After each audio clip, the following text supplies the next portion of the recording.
بسم الله الرحمن الرحيم داود يا الكسر وهذا برنامج كوحبرشة تلفزيون قرن كصوماليات واتكلا سعوتان مقالة مقدسو برنامجكو وحا تطبعات كان مرتين وقع دكسيجا هوسة دحية سريع بنادرسون oo kamida dugsiyada ku yaala magaalada Muqdisho markaana xarumo kala duwan ku leh magaalada waxaana la kulanay madaxa waxbarashada dugsigaasi mudane Cabdullaahi Maxamed Nuur waxaan horreegnay su'aal ahayd bal inuu noo faahfaahiyo xilliga la aasaasay iyo ujeedka loo aasaasay dugsiga Banaadirson bismillaahir rahmaanir rahiim alxamdulillahi rabbil aalamiin aad u mahadsanyihiin telefishinka qaranka aad u mahad celinaynaa ka warqabka ay bulshada ka warqabaan maraan ku soo laabto su'aasha wariye weydiiyay dugsiga Banaadirson waxa la aasaasay 2006 muhiimadiisa iyo ujeedadiisana waxay ahayd bulshada in uu ka haqabtiro baahi waxbarasho oo jirtay rabitaanka bulshada ayuu u aasaasmay wuxuu u adeegaa bulshada Soomaaliyeed gaar ahaan xaafadaha uu degan yahay dhowr xaafadood ayuu degan yahay xaafadahaas waxaan ugu talagalnay muga inaan codsiyada nooga imaanaya darteeda waalidiinta ayaan u talagalnay in dugsiga aan baahino xarumo kala duwan aan u sameeyno maadooyinka aad digtaan aad sheegtay todobada maxaa ku saleysan bismillaahir rahmaanir rahiim dugsiga saddex xeer ayuu leeyahay dugsiga hoose dugsiga dhexe iyo dugsiga sare dabcan dugsiga hoose saddex todoba maado ayaa baxda galaaska koobaad ilaa galaaska afaraad waa dugsiga hoose galaaska afaraad ilaa galaaska sideedaadna waa dugsiga dhexe afarta sano ugu dambeysana waa dugsiga sare waxaan ugu talagalnay muga heerarkaas kala duwan ardadu inay maadooyin kala duwan oo ilaa kamid tahay luqadda Ingiriiska xisaabta iyo sayniska iyo tarbiyada iyo carabiga maadooyinkaas ay qaataan dugsiga sare markii la tagana maadooyinka qaarkood kala baxaya ilaa 12 maado ay qaataan oo afarta maado scientific kamid tahay luqadda carabiga Ingiriiska ay kamid tahay history iyo geography ay kamid tahay dabcan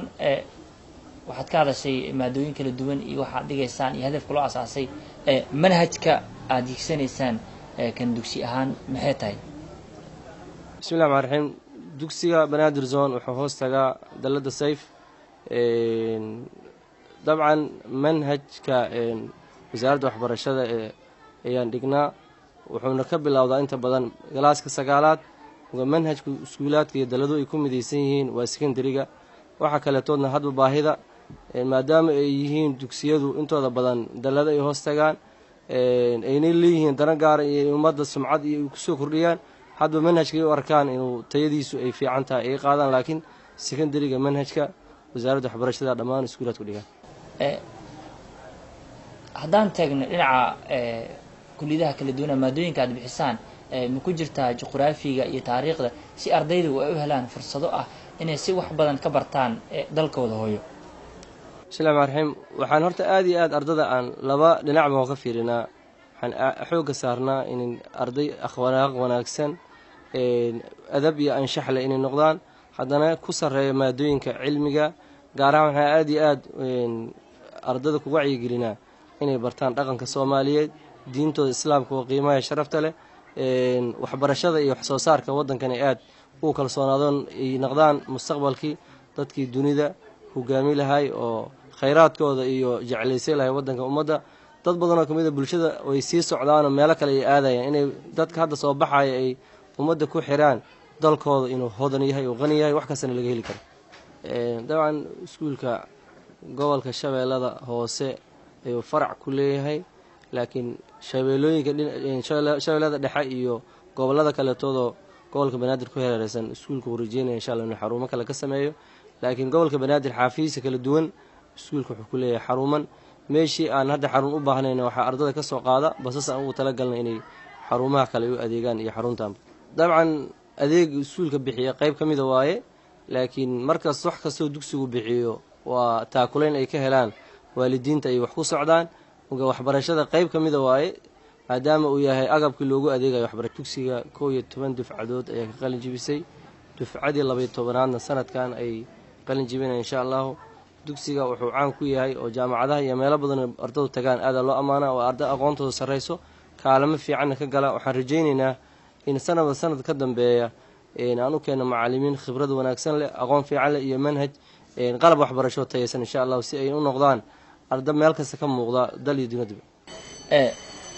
xiriirka jaamacadaha aad la leedihiin intay gaarsiisan tahay ma jirtaa cilaaqaad idinkala dhexeeya idinka iyo jaamacadaha si ardayda dugsiyada sare ka baxdaa ay fursad u helaan inay jaamacadaha ku biiraan aad aad mahadsantahay su-aal muhiim waayey xiriir fiicanaan leenahay jaamacadaha dhammaan waxaan ku martigelinaa inay soo booqdaan xarumaha kala duwan ee iskuulka ardada ay u bandhigaan aqoonta iyo waxbarashada ay haayaan si ardadu ay u kala xushaan hadba rabitaankiisa iyo jaamacadda rabitaankiisa haysa waan soo wada dhaweynaa xiriir fiican ayaan la leenahay oo ku saabsan xagga waxbarashada bulshadu waa iska baahan yihiin waxaa loo baahan yahana waxaa ka mid a cilmiga iyo aqoonta bulshada waan ku garab taagannahay inaan ka caawino xagga waxbarashada ciddii adeega waxbarashada dhiibi kartana waan ka qaadnaa ciddaan dhiibi karinne markastaba shuruuda kuma xira ardayga soomaaliyeed in waxbarto dabcan muga kaalin fiicanaan ka qaadanaa ardada aan waxaysan iyo meelaha qaxootiga ardada degan oo noogu yimaada inay waxbarasho ay rabaan waa booqanaa meelaha qaarkood waan booqanaa degmadaha qaarkood oo iskuulaad ku yaalina waxaan ugu talagalnaa maamulada kala duwana jooga ee heer bulsho iyo heer dowladeedba inaan ugu deeqno maadaama dhammaan bulshada aan loo wada bandhigi karin oo aan lasoo wada qaabi karin xaafad kasta waxaan ugu talagalnay tira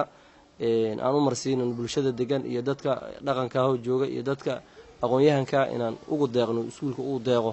tiradaas degmo kasta baahideeda markaan qiimeyno intaasoo arday ayaan ugu talagalna degmadan aan uga qeyb qaadanayno waxbarashadooda ma jirtaa xarumo kala duwan aad ku leedihiin meelo ka baxsan gobolka banaadir dabcan waxay sheegtay shabeelka hoosey meelo kale oo gobolkaasi a ahayn iyo gobol kale maxaa noo sheegi kartaa iskuulka dabcan xaafadaha kala duwan uu ku yaalaa xarun kastaba meeshay ku taalla muga waxaan dhahnaa baahiyaha kala duwan ee bulshada inay qiimeeyaan gaar ahaan dadka aan waxaysan oo tabaalaysan in aan dhinacan ka awoodi karno oo ah xagga waxbarashadan bulshada ugu jirno inaan insha alla ugu deeqno waana soo booqnaa meelaha qaarkood markay dhibaatooyin xagga caafimaadka jiro waxaan isku daynaa inaan soo booqano oon la soo qaybsanno oon xaaladda ay ku nool yihiin aan qeyb ka mida aan ogaano si aan waxaan uga qaban karno xag caafimaad ahaan iyo xag aqoon ahaan iyo xag dhaqaalaba aan uga bixino iskuulaadku dalada ayay ku jiraan waxaan ka midnahay dalada seef sidaad u sheegtay dalada seef runtii xiriir fiican ay wasaaradda la leedahay xiriirkaas ay la leedahay ayaan qeyb ka nahay oo aada iyo aadan u tixgelinaa oon waxa allaya wixii ka yimaada amaraana eeday soo maraan wixii madaxdaynu iyo daladahaynu ayna soo siiyaan amarana waa fulinaa runtii bulshada qeybaheeda kala duwan xiriir toosa ayaan leenahay laakiin xagga inta badan wasaaraddu waxay tixgelisaa daladaha ay si toos ula macaamishaa wixii qoondaaho naga soo gaarana dalada ayaan noo soo gudbisay tababara gaar ahaa jirto jimcada iyo khamiista aan bixino adeegyo dheeraad oo ka mid tahay ardada in la baro qorista iyo akhriska dadka waaweyn oo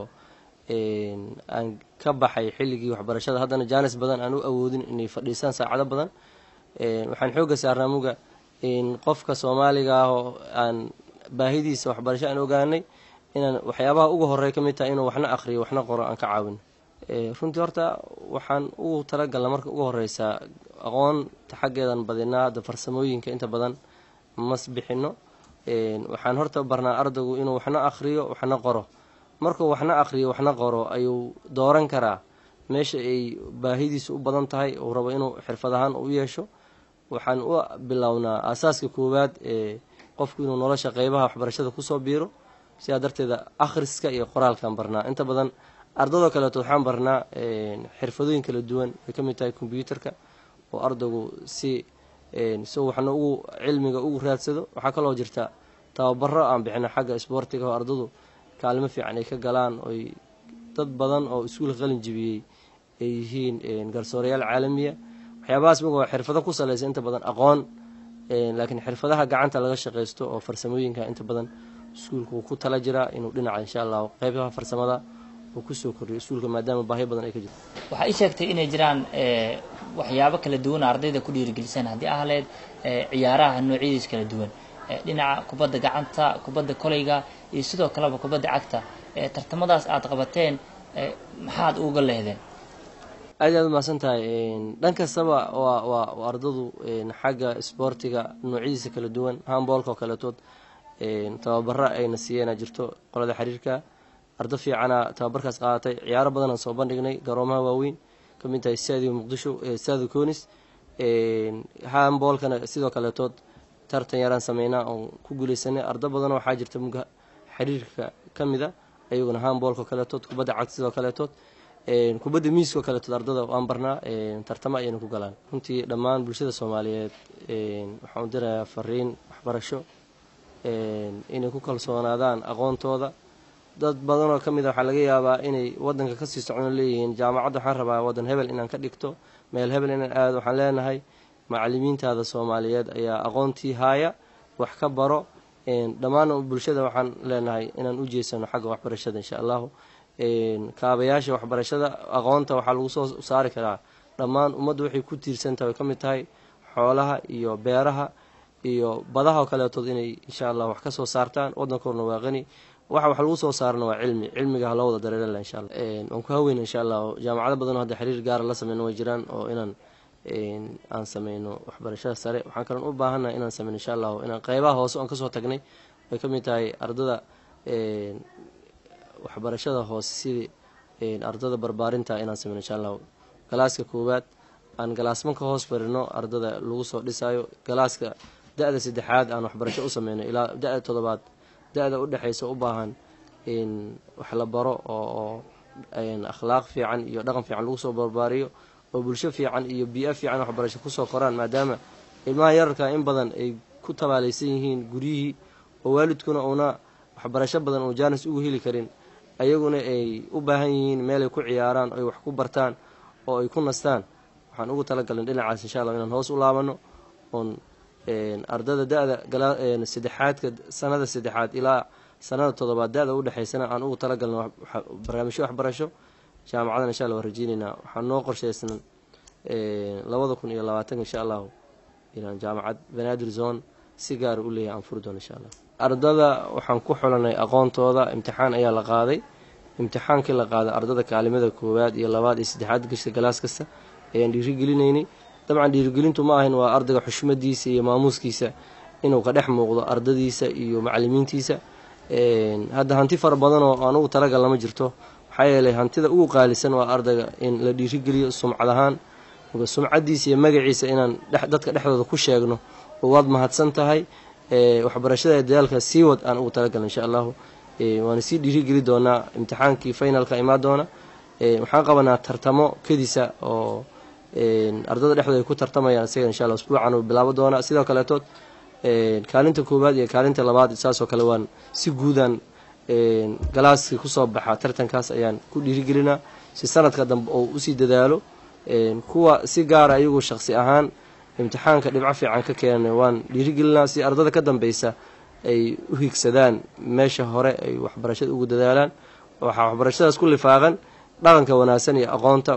iskaabayaan. ardada inaan ku dhiirigelin lafteeda inay akhlaaq wanaagsan iyo dhaqan fiican la yimaadaan waanu ku abaalmari doonaa insha allah ardadeena si ay uga muuqdaan bulshada dhexdeeda. hadda waxyaabahan ku tala jirna waxaa ka mid a ardada aqoonaha gaarkaa leh sidii xirfadaha farshaxanka iyo dadka wax curin kara, dadka hiwaayadaha gaarkaa laan rabnaa insha allah inaan soo dhiirigelino oo ardada kasoo dhex soocno si aan ugu sameyno tababaro gaara si ay uga muuqdaan qofka si hiwaayadiisa ay usoo bandhigto. daawadayaal waxaan ku jirnaa qaybihii dhexe ee barnaamijka waxbarashada. markaana waxaan fursad u helnay inaan wareysano ardayda dugsiga hoose dhexe iyo sare ee banaadir zone oo iyagu kaalimaha imtixaankii dhexe ka galay lagu abaalmariyey, taasoo muujinayso inay tahay mid lagu dhiirigelinayo inay sii wataan waxbarashadooda ay haatan ku guda jiraan. gabadha ugu horeysa aan weydiiyo hani, magacaaga iyo kaalinta aad ku guuleysatay iyo dareenkaaga sida u faraxsan tahay. magacay waa hani cali axmed, kaalinta guuleystaa kaalin saddexaad fasalka forman f. farxadda aad qabto iyo sidii lagu dhiirigeliyey maxaad dareemaysaa? farxad weyna dareemaya. koogar waxaa mahad celinaya waalidiinteeda iyo macallimiinteeda iyo ilaahi subxaana watacaala oo halkan isoo gaarsiiyeen. kadib waxaasi jecel aad iyo aad mahad celiya waalidiinteeda oo markasta idhihi jira aad iskoolka markasta. waxaa kaloo mahad celinaya nafsadeedii oo isku dhiirigeliya inaan imaado fasalka iskoolka banaadir zone. waa tahay magacaaga iyo magacaygu waa hodan cabdulaahi cali, waxaan ku guuleystay kaalinta labaad fasalka form 1. aad ayaan ugu faraxsanahay. runtii waxaan u mahad celinayaa waalidiinteeda iyo macallimiinta oo igu dhiirigelinaya intaba inaan wax barto. waxaan maanta aad ayaan ugu faraxsanahay inaan kaalinta labaad galo fasalkayga. waa tahay haye magacaygu waa xamdi axmed cabdi waxaan dhigtaa galaaska form 1 waxaan ku guuleystay kaalinta koowaad aad ayaan u faraxsanahay inaan kaalinta koowaad ku guuleysto waxaa kaloo rajeynayaa sanadka dambe inaan inka fiican gaari doono waxaan u mahadcelinayaa waalidiinteyda macallimiinteyda dadaalka aniga gaaro ka hor waxaa ii dadaalay macallimiinteyda iyo waalidiinteyda haddii waalidiinta ii dadaali lahayn ani dadaal ma sameyn kari lahayn aad ayaan u mahadcelinayaa macallimiinta iyo waalidiinteyda. bismillaah magacayga waa Caasha Axmed Maxamed oo waxaan ku guuleystay kaalinta koowaad fasalka waa form 2 aad ayaan ugu faraxsanahay maanta kaalinta aan galay waxaan halkaan ugu mahadcelinayaa waalidiinteeda iyo Allah subxaanahu wa ta'ala ii suurtageliyay inaan galo kaalintan iyo macallimiinteeda igu soo dadaalay iyo maamuliinta waxaan dhahayaa mahadsanidin in badan waxaan halkaan diirada ka saarayaa gabdhaha waxbarashadooda oo in badan ha ku dadaalaan waxbarashada ayaan leeyahay waayo bulsho waxbarato ahayd maamo waxbaratay gabar waxbarato waa bulsho waxbarato waxaan dhahayaa ku dadaalo waxbarashada. magacaygu waa Mune Aadan Maxamed waxaan kaalinta koowaad ayaan wax u galay fasalka foobanada aad ayaan u faraxsanahay koodar waxaan u mahadcelinayaa Ilaahay subxaanahu wa ta'ala oo halka ay gaarsiiyay kadibna macallimiinteyda iyo waalidiinteyda.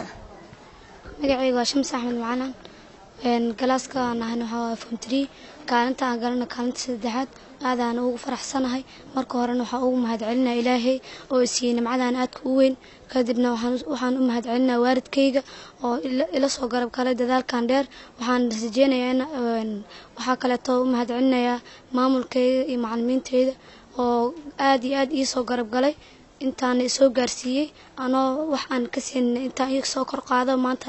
aan maray heerka saddexaad inaan galo marka waxaan rajeynayaa inaan dadaalkayga sii laabo Ilaahay ana ka tuugaa inuu u gaarsiiyo meel hima caariyaan isiiyo. magacaaga iyo kaalinta aad gashay sida u faraxsantahay. bismillaah magacaygu waa Ashar Abduqaadir Maxamed waxaan galay kaalinta koowaad ee form 2 qaybta wiilasha runtii si aad ayaan u faraxsanahay inaan maanta galo kaalinta koowaad waxaan u mahadnaqayaa marka koowaad Allah subxaanahu wa ta'ala marka xigta waxaan u mahadcelinayaa waalidiinteyda iyo macallimiinteyda qaaliga oo runtii kaalin lixaad ka qaatay inaan maanta ku guuleysto kaalintan aadka qiimaha badan waxaan leeyahay aad u mahadsantiin. waa tahay qorshaha kale aad rajeynayso inaad ku dhaqaaqdo maxaa kamid ah? runtii waxaa kamid ah qorshaha kale inaan ku dhaqaaqo insha Allah inaan ku guuleysto abaalmarin tan kasii balaaran insha Allah duu ilaahay waa tan ka weynaa. haye magacaaga iyo kaalinta aad gashay. bismillaah magacaygu waa Cabduqaadir Maxamed Abukar kaalinta aan galana waa kaalinta koowaad fasalka dugsiga sare fasalka saddexaad alxamdulilah marka hore Allah subxaanahu wa ta'ala ku mahadleh marka xigtana waxaan aad ugu mahadcelinayaa SMTV marka xigta waxaan u mahadcelinayaa macallimiinteena qiimaha badan oo maaragtay heerkan maanta aan joogno maaragtay boqolkiiba boqol ayaga maaragtay ka shaqeeyay maaragtay inaan dadaalkan iyo juhdigan soo bixino maamulkana ka dambeeyay maaragtay inaan hore u socono anaga aan hore u socono insha Allah marka aadan ugu mahadcelinayaa. magacaygu waa Shukri Cabdullaahi Cumar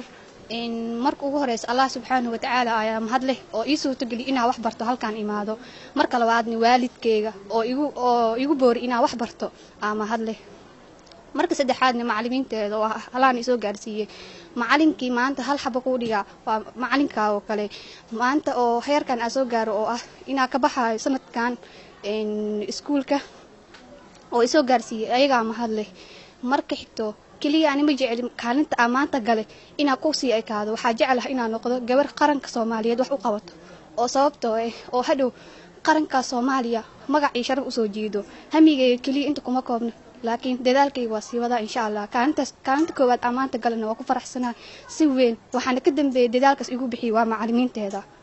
marka ugu dambeeyay ugu mahadceliyay macallimiinteeda dadaalka ay qabteen waan ku mahadsantihiin. magacaaga iyo kaalinta gashay. bismillaah magacaygu waa Ikraan Maxamed Maxamuud waxaan galay kaalinta labaad galaaskayguna waa form 3 aad iyo aad ayaan ugu faraxsanahay kaalinta labaad ee maanta galay marka ugu horeysa waxaan u mahadcelinayaa Allah subxaanahu wa ta'ala marka labaadna waxaan u mahadcelinayaa macallimiinteeda iyo waalidkayga kaalinta aan maanta galay iskama galin waxaa joogta boqolaal arday waxaa kaalintan ii suurtageliyay inaan galo waa macallimiinteeda iyo waalidkayga iyo dadaal fara badan oo aan galay dhammaan ardayda oo wax barato waxaan leeyahay dadaalkiina halkaan kasii wada dadaala aad iyo aad ayaan ugu faraxsanahay kaalinta aan maanta galay bismillaah magacayga waa Saaq Maxamudiin Cawaale waxaan galay kaalinta saddexaad ee fasalka form 2 fasalkaygu waa form 2D waxaan rajeynayaa ilaahay ayaa hortooda ramaad iskale oo isoo gaarsiiyey halkaan inaan wax barto iguna geliyey inaan maanta kaalinta koowaad ama kaalinta saddexaad ay higsado waxaan jeclaa inaan tan kasii balaariyo dadaalkayga aan halkaan kasii wado waxaan mahad celinayaa waalidiinteeda iyo macallimiinta iyo qaar kamid saaxiibadeeda ugu dhiirigeliyey in aniga maanta heerkaan soo gaaro qorshaha kale ay xigsanayso qorshaha kale eegsanayo waxaa waaye inaan waxbarashadeeda iyo taalantigay kor usii qaado si aan u noqdo qof heer sare magacaaga iyo kaalinta bismillaah magacu waa Cabdiraxmaan Maxamed Xuseen kaalinta galan waa kaalinta labaad ee fasalada form 2 qaasatan form 2B ugu horreyn waxaan mahad celinaynaa Allah subxaanahu wa tacaala oo noo ogolaaday inaan kulankan balaar ka qayb galno haddii guddoonsiinta ardayda gashay kaalimaha koowaad labaad saddexaad iskoolka Banaadirson mid labaad waxaan mahad celinayaa waalidkayga igu dhiirigeliyey inaan imaado halkan markii xiga waxaan mahad celinayaa macallimiinta maamulayaasha iyo dhammaan ardayda aan isku fasalka ahayn waana aad ugu faraxsanahay inaan kaalintan hiigsado intaan in ka badan waan rajeynaa insha Allah magacaaga iyo kaalinta aad gashay iyo dareenkaaga farxadeed badnaan wadaag bismillaah magacaygu waa Cabdullaahi Cabdi waxaan dhigtaa fasalka form 3 gaar ahaan fasalka C kaalintaan galayna waa kaalinta labaad aad ugu faraxsan horta kaalintaas inaan galo oo fasalkayga mahad ballaaran horta waxaa ugu jeedinaa Allah subxaanahu wa tacaala oo koonkaan ina keenay mahad labaad waxaan u celinaa macallimiinteeda iyo waalidiinteeda iyo maamulka iskuulka aan aad ugu mahad celinaa waxaan xasuustaa maalinka iskuulka imaanay heerkayga waxbarashada meeshaan taagnay iyo aqoontayda inta leekahay iyo maanta heerkaan taagan oona fasalka form 3 aan ka sanadkan ka baxayo marka mahad ballaaran waxaan u jeedinaa macallimiinta iskuulka iyo maamulkan aad ugu mahad celinaa sidoo kale waxaan u mahad celinaa ardayda asxaabteeda ah oo ay ugu dhiirigeliyay macnaha inaan heerkaan soo gaaro waana maastiin dhalinyarada asxaabta oo kale ee aan fursadaan helin waxa u baaqaysaa waxaan ugu baaqa horta waxbarashadu waxa waaye nuurka nolosha macnaha way ama waxa la dhahaa waa furaha nolosha marka waxaan leeyahay ardayda asxaabta ama kale aan fursadda maanta helin inay macnaha ayagana ay dadaalkooda sii laabaan si ay heerkaan oo kale ayagana usoo gaaraan fursado kale noocaan ay uga faa'iideystaan aad iyo aad u mahadsanyihiin kuwaasina waxay ahaayeen qaar ka mid ah ardayda dugsiga hoose dhexe iyo sare ee Banaadirson oo iyagu lagu abaalmariyey kaalimaha hore ay ka galeen fasaladooda form 1ka form 2 iyo form 3 taasi oo tallaabo dhiirigelin ah idinkuna waxaan rajeynayaa waxbarasho horumar leh in halkaas waxbarashadiina kasii wadataan waa mahadsantihiin guud ahaan barnaamijkii waxbarashada idinka imaanaya telefishinka qaranka Soomaaliyeed daawadayaal intaas aynu kusoo afmeeraynaa barnaamijka dhinaca kaamirada waxay u saaciday saaxiibkii Cabdiraxmaan xagga farsamada ama editing-ka waxaa gacan ka geystay saaxiibkii Cabdinaasir anigoo Maxamed Macalin Xasan waadkana waa idin socodsiinay tan mid kan lamid ah ku kulmeyno waxaan dhammaanteen kaga tegaynaa sidaa iyo nabadgelyo